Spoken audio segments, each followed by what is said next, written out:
कोयला मजदूरों का 12वां वेतन समझौता शीघ्र लागू करने तथा 4 लेबर कोड के विरोध में केंद्रीय श्रमिक संगठनों के आह्वान पर आगामी 10 अगस्त को पूरे कोल इंडिया में प्रस्तावित प्रदर्शन के तहत एनके एरिया महाप्रबंधक कार्यालय के समक्ष होने वाले विशाल प्रदर्शन को लेकर गुरुवार को संयुक्त मोर्चा के द्वारा डकरा और चूरी परियोजना में मजदूरों के बीच गेट मीटिंग किया गया।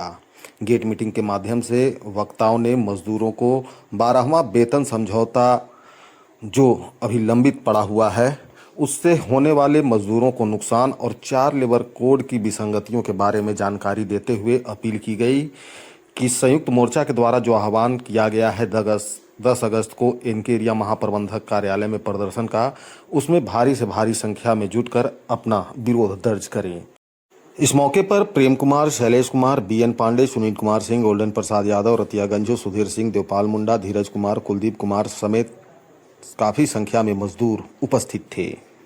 इनकलाब जिंदाबाद, संयुक्त मोर्चा जिंदाबाद, 12वां वेतन लागू करो, 12वां वेतन लागू करो, संयुक्त मोर्चा जिंदाबाद, संयुक्त मोर्चा जिंदाबाद, 12वां वेतन समझौता लागू करो, 12वां वेतन समझौता लागू करो, जो हमसे टकराएगा चूर हो जाएगा, जो हमसे टकराएगा चूर हो जाएगा। कोल प्रबंधन इंडिया होश में आओ, होश में आओ, होश में आओ, कोल प्रबंधन होश में आओ, होश में आओ, होश में आओ, वेतन समझौता लागू करो, लागू करो, लागू करो। कोल इंडिया प्रबंधन होश में आओ, होश में आओ, होश में आओ। इनकलाब जिंदाबाद, जिंदाबाद, जिंदाबाद। हमारी मांगे पूरी करो, पूरी करो, पूरी करो। वेतन समझौता शीघ्र लागू करो, लागू करो, लागू करो। दुनिया के मजदूर एक हो, एक हो, एक। 2026 को हम लोग का 12वां वेतन जो है बेचबोर्ड लगना था, लेकिन जो अभी तक ड्यू है उस पर ना कोई मीटिंग हुआ है, ना कोई चर्चा हो रहा है, ना कोई कमेटी बना है। तो हम लोग को पता है कि हम लोग को अगर अपना 12वां बेचबोर्ड लेना है तो उसके लिए हम लोग को संघर्ष करना होगा, एकजुट होना होगा, लड़ना होगा। और हम लोग आज उस परिवेश से गुजर रहे हैं जहां बहुत से नौजवान साथी इस हम लोग के साथ जुड़ रहे हैं, लेकिन उनका जोश जो है पुराने साथियों से भी कम दिखने को मिल रहा है। पिछले बार हम लोग 1 तारीख को जो मांग दिवस के रूप में एनके एरिया में समक्ष बोर्ड लगेगा तो उसका फायदा सबको होना है।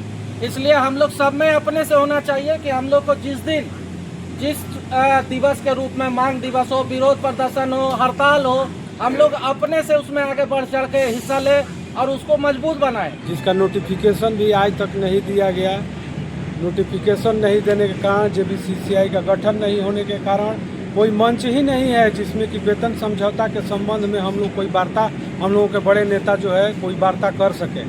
इसके आड़ में इन लोगों का बोलना है कि 4 लेबर कोड जो आया हुआ है उस लेबर कोड के मुताबिक जो कानून बना है उसके मुताबिक अब वेतन समझौता होगा कि नहीं होगा, अधर में लटकाया जाएगा।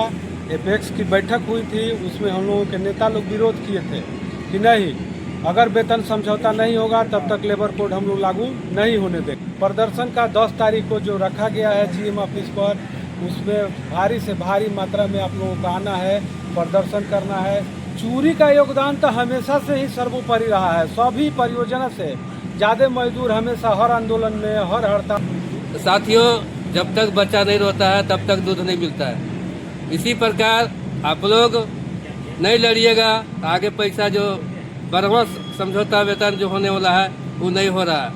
तो इसको दिखाना होगा केंद्र सरकार को कि हम कितना ताकतवर हैं, कितना हम आपसे छीन सकते हैं। मेहनत हम किए, यहाँ होता है भगवा वाला खटता है, धोती वाला खाता है। तो जागना होगा, जागिएगा, लड़िएगा, भिड़िएगा, उसके बाद ही हासिल होगा। को पूरा जोर शोर से प्रदर्शन दिखाना होगा, केंद्र को दिखाना होगा, तब हम लोग कामयाब होंगे। हम लोग देख रहे हैं कि जब से केंद्र सरकार आया है, हम कोयला उद्योग के मजदूरों पर हमेशा कुठाराघात करते आ रहा है।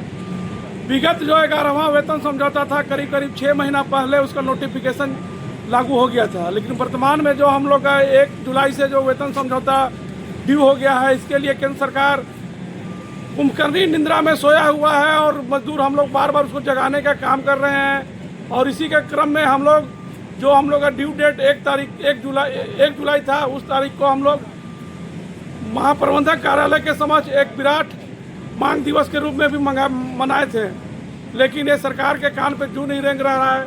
और वर्तमान में हम लोग देख रहे हैं कि जो लेबर कोड आया है उसके आड़ में हम लोगों को दबाने का, कुचलने का प्रयास केंद्र सरकार के द्वारा किया जा रहा है। और उसके बाद जब से लेबर कोड लागू हुआ है, हमारा प्रबंधकीय व्यवस्था भी काफ़ी मतलब कि अड़ियल रुख अपना लिया है। हम लोग को समय समय पर देखने को भी मिल रहा है कि प्रबंधन भी हम श्रमिकों को कभी हाजिरी काट रहा है, कभी तरह तरह के रूप से मजदूरों को प्रताड़ित करने का काम कर रहा है। तो चूंकि हमको अपने अधिकार के प्रति हर कर्मचारी को जागरूक होना होगा। और ये जो 12वां वेतन समझौता जिसके लिए हम लोग यहाँ पे इकट्ठा हुए हैं, चूँकि हमारे सुधीर जी आपको बताएं कि जब हम लोग ये 12वां पर होगा तो हम लोग को जो अलाउंसेज मिलता है, कन्वेंस अलाउंस, चार्ज अलाउंस और भी वॉशिंग अलाउंस, तो ये जब से लागू होगा उसके बाद उसका इम्प्लीमेंटेशन इंस्ट्रक्शन जारी होता है, वो उस डेट से लागू होता है।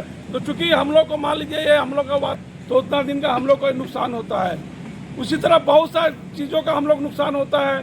तो चूंकि अब ये जो 12वां वेतन समझौता, आप लोग चूंकि सभी लोग हम लोग डिजिटल मीडिया से भी जुड़े हुए हैं, सोशल मीडिया में भी बहुत सी बातें छन कर आती हैं, हम लोग देख रहे हैं, सब लोग जागरूक भी हैं कि ये जो 12वां वेतन समझौता है काफ़ी चुनौतीपूर्ण स्थिति में पहुंच गया है। इसलिए हमारा जो केंद्रीय शीर्ष नेतृत्व का द्वारा आह्वान किया गया है कि 10 तारीख को हम लोग सभी ट्रेड यूनियन के नेता लोग और कर्मचारी वहाँ प्रबंधक कार्यालय के समक्ष 10 बजे आप लोग पहुँचे और विरोध प्रदर्शन के केंद्र सरकार के मजदूर विरोधी नीतियों के विरोध प्रदर्शन के रूप में और JBCCI 12वां को शीघ्र लागू करने के लिए हम लोग वहाँ पे इकट्ठा हों और विरोध। जो हम लोगों ने कहा यह आसान नहीं है। वेज बोर्ड को लड़ने के लिए पूरा भारत सरकार इस पर कब्जा करने के लिए तैयारी में है। जिस तरह से तेल कंपनियों पर कब्जा करने के लिए अमेरिका लगा हुआ है, वैसे भारत सरकार एनर्जी सेक्टर पर कब्जा करने में लगा हुआ है। एनर्जी सेक्टर में चाहे NTPC हो, चाहे कोयला हो, चाहे तेल हमारे देश में जो आता है उसका वो सारे लोग वो पैरालाइज कर रहा है। NTPC को पैरालाइज कर दिया, वहाँ का मजदूर आंदोलन नहीं कर सकते। मजदूर है और बात सुनता है, संघर्ष करता है, जिसके वजह से कुछ बचा हुआ है। तो यह लड़ाई का यह पहला आगाज है। 10 का दम है, यानी 10 तारीख को GM ऑफिस में 10 बजे यह पहला लड़ाई का शुरुआत है। जितनी ताकत से लोग वहां पहुंचेंगे, वहां IV का रिपोर्ट पार्लियामेंट के पास होगा, भारत सरकार के मंत्रालय में जाएगा, तो वहां देखेगा कि क्या होगा कि अगर पूरे देश का, चूंकि पूरे देश के हर एरिया में होने जा रहा है, अगर 10 तारीख को सारे लोग और मैक्सिमम संख्या में लोग पहुंचेंगे। हमारा यहाँ पर लगभग 2800 मजदूर काम करता है और उसमें से अगर 2000 मजदूर निकल करके GM को घेरेगा तो एक विशाल प्रदर्शन जैसा लगेगा, झंडा बैनर सब लेकर के, तो लगेगा कि अब मजदूर रुकने वाला नहीं है। ऐसा ही पूरे देश में 2 लाख मजदूर है, तो पूरे देश में एक नया क्रांति का मिसाल होगा। ये कहने हम लोग आए कि जब तक जितनी बड़ी ताकत से लड़नी है, जितना बड़ा विरोध है, उतना बड़ा ताकत लगाना होगा। इसलिए विरोध जो हमने बताया वो साधारण विरोध नहीं है, नॉर्मल लड़ाई से नहीं होने वाला है। तो यह शुरुआत है कि अगर हम सब बेहतर तरीका से प्रदर्शन करते हैं तो उस पर थोड़ा मुलायम होगा सरकार, थोड़ा वेज बोर्ड मिल जाएगा, ऐसी कोई गारंटी नहीं है। लेकिन यह जब मैसेज आएगा तो हम लोग अगला स्टेप में जाएंगे, स्ट्राइक में, अगला स्टेप में जाएंगे, स्ट्राइक होगा पूरे देश के अंदर, तब जाकर के सरकार कुछ समझने की बात कर सकता है। एक का विरोध नहीं है, श्रम कोड का है, वेज बोर्ड भी लेना है, बोनस भी लेना है, तरह तरह का समस्याएं हैं कोयला मजदूर के अथी में। हम आप लोग से यही अपील करेंगे कि 10 तारीख का जो कार्यक्रम है, बोलने के लिए बहुत सारा मन में है, बोलते जाएंगे तो बोलते जाएंगे, लेकिन ज़्यादा बोलने की जरूरत नहीं है। शैलेश जी विस्तार पूर्वक समझा दिए हैं कि उससे क्या क्या हानि है। और मैं एक बार फिर रिपीट कर दे रहा हूँ कि ट्रेड यूनियन जो मजदूर का लड़ने वाला हथियार है वो आपको पूरी तरह से खत्म कर दिया है श्रम कोड में, उसका कोई अस्तित्व नहीं है। आप विधायक चुनते हैं, MP चुनते हैं, मुखिया चुनते हैं, वहाँ क्या से तय होता है? मत से तय होता है। एक मत से भी आप गिर के चले जाइएगा पार्लियामेंट। यहाँ लगा दे रहे हैं आप 51%। आपको पता है ये मजदूर का कमी है। एक समय 8 लाख मजदूर होते थे, आज कुल इंडिया में 2 लाख मजदूर हैं। चूरी में 300 मजदूर हैं, इनके एरिया में 2700-2800 मजदूर हैं। अनेकों यूनियन हैं, उसको पता है जो लोग आपस में ही नकल रहेगा, मेरा काम निकल जाएगा, ऐसा नियम बना के लोग को दे दो। वो कानून को कोई भी स्वीकार करने के लिए मजदूर वर्ग हो या नेता हो नहीं है। आप लोग चाहिएगा हम लोग हर लड़ाई को जीत लेंगे, आप लोग नहीं चाहिएगा, बिखरिएगा तो हम लोग वो हर लड़ाई को हार जाएंगे। मेरा साफ कहना है कि इस लड़ाई को जीतने के लिए और ये वेज बोर्ड का जो अभी हमारा 10 तारीख है, उसमें आप लोग ऐसा संदेश दें कि कोल इंडिया प्रबंधन के माध्यम से भारत सरकार को जाए। ये मजदूर जागरूक हैं और मजदूर हर लड़ाई के लिए तैयार हैं और आगे की लड़ाई मने सहज हो। अभी तो हम लोग असहज में चल रहे हैं, आगे की लड़ाई कैसे सहज हो ये प्रदर्शन ही आपका तय करेगा। उन्हें सब बेच तो तय करेगा ही, उसके बाद का भी जो लड़ाई है वो यही तय करेगा। तो मेरा आप लोग से साफ कहना है कि आप लोग 10 तारीख को समय से 10 बजे का निर्धारित समय किया गया है, आप लोग 10 तक 10:30 तक हार्डली वहाँ पर पहुँच जाए ताकि 10:30 बजे कार्यक्रम वहाँ पर चालू हो जाए। और आप लोग बताइए, आपकी मेहनत जो है इस एरिया में सबसे ज़्यादा है, आपसे मेहनत कोई करने वाला नहीं है, क्योंकि अंडरग्राउंड जाना आना कितना टफ है। जो जाता है वही समझता है, दूसरा को क्या बुझाएगा। इसलिए हम कहना चाहते हैं कि अभी जो साथियों अपनी अपनी बातों को रखें, JBCCI लेकर के आपका 1 महीना बीत गया, दूसरा महीना चालू है, लेकिन सरकार का कोई कान पर जू नहीं रेंग रहा है कि हम वेज बोर्ड का वेज बोर्ड हम मजदूरों को दे, हम JBCCI का गठन करें। तो नहीं उसको जू रेंग रहा है तो भाई उसको तो उसके लिए लड़ना होगा और लड़के ही हमको अधिकार को लेना होगा। आपने बहुत लड़ाई लड़ा है और लड़के ही जो है सरकारीकरण भी हुआ है। बैजनाथ भाई बोले कि लाल झंडा बहुत लड़ा है और लाल झंडा शुरू से लड़ते आया है। और जो भी संगठन अभी लाल झंडा के बाद जो भी बना है, 1, 2, 3, 4, 5 हुए, जितने भी हुए हैं सब उसी से निकल करके बने हैं और सब जैसे एकजुटता के साथ लड़ रहे हैं। क्यों कि मजदूरों पर हमला है और मजदूर के यूनियन पर भी हमला है। सरकार कह रहा है ये यूनियन ही जो है मजदूर को माने लड़ाता है और मजदूर को ज़्यादा से ज़्यादा पैसा दिलाता है, इसलिए यूनियन को भी ख़त्म करो। तो जब यूनियन ख़त्म हो जाएगा तो मांगने वाला कोई नहीं रहेगा, मजदूर को जो बुझाएगा हम दे देंगे, अपनी मर्जी से हम देंगे। तब आपको बोलेगा कि नहीं हम इतने बढ़ा देंगे, आप कहिएगा नहीं, बोलेगा सस्पेंड करो इसको, और आप नहीं बोल पाइएगा। यूनियन ही है जो कि वहाँ लड़ता है, बोलता है, हड़ताल नोटिस देता है, हड़ताल होता है। हम कोयला के मजदूर सक्षम हैं, दूसरे पब्लिक सेक्टर में ये ताकत नहीं है।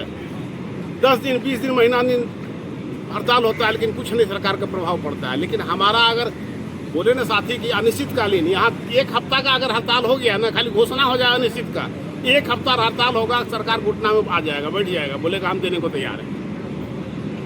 क्या होगा? JBCCI का गठन नहीं होगा, एपेक्स JCC से भी काम चलेगा नहीं, बोनस आपको मिलेगा नहीं। इस महीना चाहे अगला महीना हर हालत में बोनस का फैसला हो जाना चाहिए, लेकिन क्या होगा वो भी अधर में। इसलिए अब इस यूनियन ने ऊपर में तय किया है 1 तारीख को हमने 1 जुलाई को हमने मांग दिवस मनाया और अभी विरोध करने जा रहे हैं कि JBCCI का जल्दी प्रदर्शन करके कि गठन करो। और ये सारे 8 कंपनी में ही हो रहा है, हर एरिया में हो रहा है। इसके बाद भी अगर सरकार को गठन नहीं होगा, नहीं किया गठन, तो उसके बाद जो है से आप हड़ताल की ही घोषणा होगा, तीसरा विकल्प होगा हड़ताल। तो 10 तारीख को हम लोग को कार्यक्रम करना है महाप्रबंधक कार्यालय के समक्ष। उसमें ये सारे लोगों जो बताए हैं उनके मार्गदर्शक में आप चलना है। अगर आपको वेतन समझौता लेना है तो, अपने अधिकार को लेना है तो इसलिए संयुक्त मोर्चा के नेताओं के द्वारा जो आह्वान किया जा रहा है, तमाम साथियों से मेरा आग्रह रहेगा कि 10 तारीख को 10 बजे महाप्रबंधक कार्यालय के समक्ष आप तमाम साथियों को उपस्थित और साथ में अधिकार अपना लेने के लिए आप अधिकार तभी अधिकार लेंगे जब आप बड़े नेताओं को अपना बल देंगे। और उसके बाद साथ ही साथ जो कहते हैं कि हाजिरी काट देगा, तो हाजिरी का चिंता मत कीजिए, बाबा बोल भी दिए हैं कि हाजिरी कटेगा तो हम लोग यहीं पर धरना पर बैठ जाएंगे। एकदम तय कर लीजिए, तो कोई मायकाल नहीं कि आपका हाजिरी कट गई। जब संयुक्त मोर्चा के तमाम साथी हैं तो कोई चिंता करने की बात नहीं है। तो यही तमाम साथियों से मेरा आग्रह रहेगा, अपील रहेगा कि जो 10 तारीख को कार्यक्रम हो रहा है आपके अधिकार के लिए, उसमें आप चढ़ बढ़कर हिस्सा लीजिए। यही मेरा आग्रह है, संयुक्त मोर्चा का आग्रह है।